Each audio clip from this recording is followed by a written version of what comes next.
नमस्कार, बहुत बहुत स्वागत है आप सबका मेरे इस YouTube के चैनल पे। आज आप सबके लिए लाए हैं साइको का बहुत ही इम्पोर्टेंट टॉपिक, जो हमारे टेट, सीटेट और सुपर टेट सभी एग्जाम्स के लिए बहुत ही ज़रूरी है।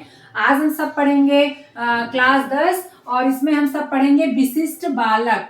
जी हाँ, आज हम सब पढ़ेंगे विशिष्ट बालक यानी स्पेशल चाइल्ड के बारे में। आज का जो हमारा लेक्चर है, आज की हमारी जो क्लास है, ये बहुत ही ज्यादा इम्पोर्टेंट है सीटेट के लिए, टेट के लिए, सुपर टेट के लिए, क्योंकि जितने भी परीक्षाएं होती हैं शिक्षक भर्ती की, उसमें इसके क्वेश्चन ज्यादातर आते हैं। कभी पूछ लेता है कि सृजनशील बालक कौन से हैं, कभी पूछ लेता है प्रतिभाशाली बालक कौन से हैं, दिव्यांग बालक या विकलांग बालक से भी क्वेश्चंस आते रहते हैं, समस्यात्मक बालक से संबंधित भी क्वेश्चंस आते रहते हैं कि कैसे इसके साथ बिहेव किया जाए।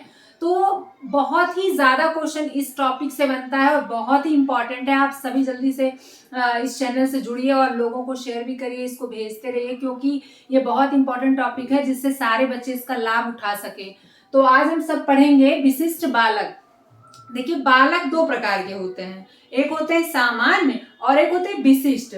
सामान्य बालक हमारे यहाँ 50% के एबव लगभग पाए जाते हैं, लेकिन 50% जो बच्चे होते हैं वो स्पेशल होते हैं। अब वो स्पेशल कैसे होते हैं, क्या उनमें कुछ स्पेशल गुण पाए जाते हैं, क्या स्पेशल दोष पाए जाते हैं, क्या पाए जाते हैं, इसी को हम इस लेक्चर में समझेंगे।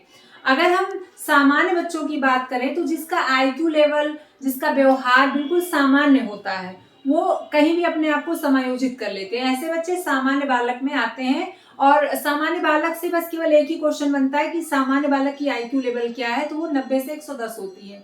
इसके अलावा सामान्य बालक से प्रश्न नहीं बनते। हमारे जो प्रश्न बनते हैं वो विशिष्ट बालक से बनते हैं, और विशिष्ट बालक की बहुत ही इंपॉर्टेंट, बहुत ही ब्राइट टॉपिक है। इसे हम कई क्लास में समझेंगे, क्योंकि जो आपके विशिष्ट बालक है, इसमें कई तरह के बालक आएंगे और हर लेक्चर में हम एक एक बालक को पढ़ाएंगे ताकि आप इसको अच्छे से समझें और जो इसके क्वेश्चंस आए वो आप लोग गलत ना करें। तो आज हम लोग समझेंगे कि विशिष्ट बालक कौन से बालक होते हैं।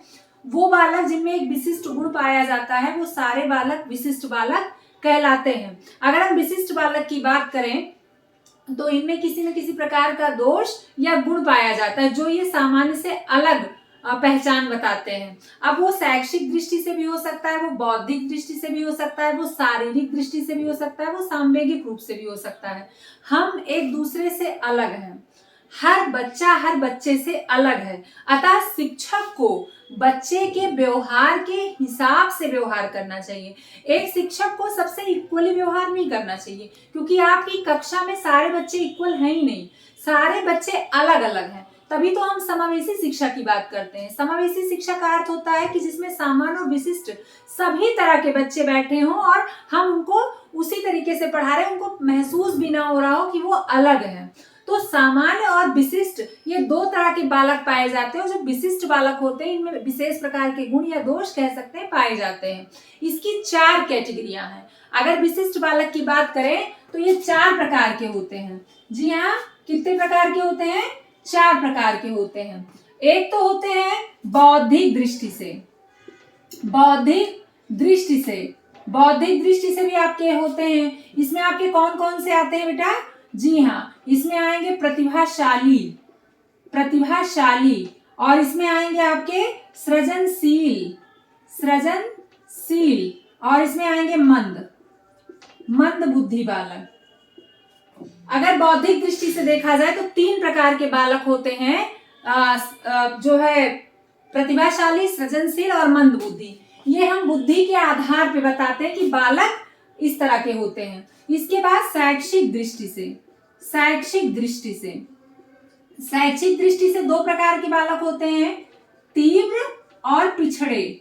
जी हाँ, तीव्र और पिछड़े ये शैक्षिक दृष्टि से होते हैं। इसके बाद शारीरिक दृष्टि से, शारीरिक दृष्टि से, यानी शारीरिक दृष्टि से भी बालक होते हैं अलग अलग तरीके से। एक होते हैं वाणी दोष, एक होता है वाणी दोष, जो बच्चे बोल नहीं पाते सही से, अभी इसको हम बहुत अच्छे से एक्सप्लेन कर देंगे। एक होते हैं मूक बधिर, जिनको सुनाई भी नहीं देता हो और जो बोल भी ना पाते हो। दृष्टिहीन, दृष्टिहीन, अपंग, अपंग मतलब अस्थि विकलांग, और पोलियोग्रस्त, पोलियोग्रस्त। इसके अलावा आपका क्या हो जाएगा बेटा?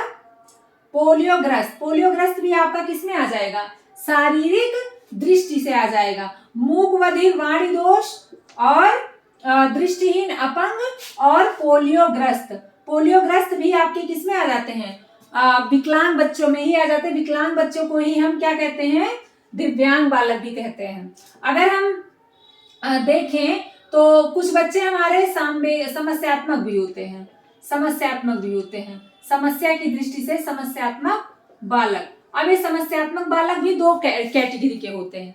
कौन कौन से, एक जो समाज द्वारा समस्यात्मक होते हैं, मतलब कुसमायोजित होते हैं, और एक जो होते हैं संवेग के रूप से, संवेग रूप से कुसमायोजित, इतने प्रकार के हमारे बालक होते हैं, विशिष्ट बालक इतने प्रकार के होते हैं। अब एक एक करके हम इन बालकों को समझेंगे कि ये बालक कैसे, इनको कैटेगरियों में बांटा गया और इससे क्वेश्चंस कैसे आते हैं। तो सबसे पहले हम पढ़ेंगे बौद्धिक बालक। बौद्धिक दृष्टि से जो बालक होते हैं विशिष्ट में, मैंने आपको क्या बताया, विशिष्ट सामान्य को छोड़कर सारे बच्चे क्या हैं, विशिष्ट हैं। इनमें विशेष प्रकार के गुण या विशेष प्रकार के दोष पाए जा सकते हैं। हर बच्चा, मनोविज्ञान कहता है कि हर बच्चे में एक गुण होता है, हर बच्चे में एक विशेषता पाई जाती है। कोई प्रतिभाशाली होगा तो कोई तीव्र होगा तो कोई प्रखर होगा। हर तरह के बच्चे होते हैं और हर तरह के गुण पाए जाते हैं। और अगर उन्हें शारीरिक दोष है किसी प्रकार की, या वो खुद को समायोजित नहीं कर पाते, तो ऐसे में अध्यापक को उसकी ओर ध्यान देना चाहिए। तो सबसे पहले देखेंगे बौद्धिक दृष्टि से। तो बौद्धिक दृष्टि से बच्चे जो होते हैं उनकी बुद्धि बड़ी तेज होती है या धीमी हो सकती है। उनकी बुद्धि या तो बहुत तेज होगी या तो बहुत धीमी होगी। इसमें प्रतिभाशाली बालक आएंगे और सृजनशील बालक आएंगे और मंद बुद्धि बालक भी आएंगे। सृजनशील बालक और जो है प्रतिभाशाली बालक से कई क्वेश्चंस आते हैं हमारे टेट और सीटेट में। बहुत डिटेल में हम इसको अगले वीडियो में पढ़ेंगे। बस आपको इसमें समझना है कि विशिष्ट बालक कौन कौन से हैं। तो प्रतिभाशाली बालक जिनकी बुद्धि लब्धि बहुत ज्यादा होती है, सृजनशील जो बहुत ही ज्यादा क्रिएटिव माइंड के होते हैं, क्रियात्मक होते हैं, करके सीखते हैं, कुछ नया करते हैं, ऐसे लोग सृजनशील होते हैं। मंद बुद्धि जिनका आईक्यू कम होता है, खुद को समायोजित नहीं कर पाते हैं, आवश्यकता की पूर्ति नहीं कर पाते, दूसरे पे निर्भर रहते हैं, ऐसे बच्चे मंद बुद्धि बालक कहलाते हैं। ये बौद्धिक दृष्टि से विशिष्ट बालक है। अगर क्वेश्चन आता है विशिष्ट बालक हैं, तो आपके प्रतिभाशाली बालक भी हैं, सृजनशील भी हैं, मंद बुद्धि भी हैं। अगर हम शैक्षिक दृष्टि से बात करें तो इसमें आपके तीव्र बालक आएंगे और पिछड़े बालक आएंगे। शिक्षा में कुछ बच्चे बड़े तेज होते हैं और कुछ बच्चे पिछड़ जाते हैं किन्हीं कारणों से। तो तीव्र बालक और पिछड़े बालक किसके दृष्टिकोण से, शैक्षिक दृष्टिकोण से विशिष्ट बालक है। इसके अलावा शारीरिक दृष्टि से विशिष्ट बालक कौन कौन से हैं, देखिए सारे लोगों का शरीर एक जैसा नहीं होता है, किसी में कोई कमी होती है तो किसी में कोई कमी नहीं होती है। तो शारीरिक दृष्टि से कुछ बच्चे जो होते हैं वो किसी प्रकार का दोष युक्त होते हैं। ऐसे बालक को विकलांग बालक की श्रेणी में रखते हैं और इन्हें भी हम स्पेशल चाइल्ड ही कहते हैं। विकलांग या दिव्यांग बालक को हम विशिष्ट बालक या वंचित बालक कहते हैं। क्यों? क्योंकि ये सामान्य क्रियाओं में सामान्य बच्चों की तरह भाग नहीं ले पाते हैं। जो बच्चे सामान्य क्रियाओं में सामान्य बच्चों की तरह भाग नहीं ले पाएंगे उन्हें हम कौन सा बालक कहेंगे, वंचित बालक कहेंगे। तो शारीरिक दृष्टि से आपके इतने तरह के बालक है, वाणी दोष जो सही से बोल नहीं पाते हो, मूक बधिर जो सुन और बोल नहीं पाते हो, दृष्टिहीन जो देख नहीं पाते हो, अपंग जो किसी प्रकार से किन्हीं का हाथ, किसका पैर, किसी का कंधा, किसी का कुछ मतलब अस्थि दोष अगर है तो उसे अपंग कहेंगे। इसके अलावा पोलियोग्रस्त, दृष्टिबाधित भी हो सकते हैं, मतलब एक आंख ठीक है और एक आंख नहीं है। ऐसे सारे बालक को हम क्या कहेंगे, विकलांग बालक कहेंगे या दिव्यांग बालक कहेंगे। इनके अंदर एक अस्थायी शारीरिक दोष होता है और उन्हें विशिष्ट बालक, वंचित बालक, दिव्यांग बालक या शारीरिक रूप से अक्षम बालक कहते हैं। समस्यात्मक बालक भी विशिष्ट बालक होते हैं। जी हाँ, हम देखते हैं कि कक्षा में कई बच्चे ऐसे होते हैं जो भांति भांति प्रकार की समस्याएं उत्पन्न करते हैं। ऐसे बालक भी विशिष्ट बालक में आते हैं। जैसे कुछ बच्चे होते हैं बहुत ज्यादा क्लास में बोलते हैं, कुछ बच्चे होते हैं बड़े देर में क्लास में आते हैं, कुछ बच्चे होते हैं गृह कार्य करके नहीं लाते हैं, वो अपने आप को कक्षा में समायोजित नहीं कर पाते हैं।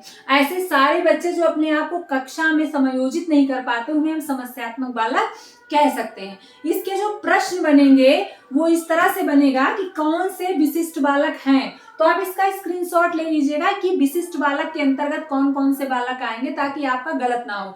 विशिष्ट बालक प्रतिभाशाली है, विशिष्ट बालक सृजनशील है, विशिष्ट बालक प्रखर है, विशिष्ट बालक तीव्र है, विशिष्ट बालक मंद है, विशिष्ट बालक दिव्यांग है, विशिष्ट बालक समस्यात्मक है। ये सारे हमारे विशिष्ट बालक हैं। इनमें विशिष्ट योग्यता पाई जाती है, किसी न किसी प्रकार के शारीरिक दोष पाए जाते हैं, या ये अपने आप को कुसमयोजित मतलब कहीं भी समायोजित नहीं कर पाते हैं समाज में। ये सारे बच्चे हमारे विशिष्ट बालक में आते हैं। इसका स्क्रीनशॉट लेकर आप इसको नोट भी कर सकते हैं कि कौन से विशिष्ट बालक हैं और कौन से नहीं, और किस दृष्टिकोण से हैं।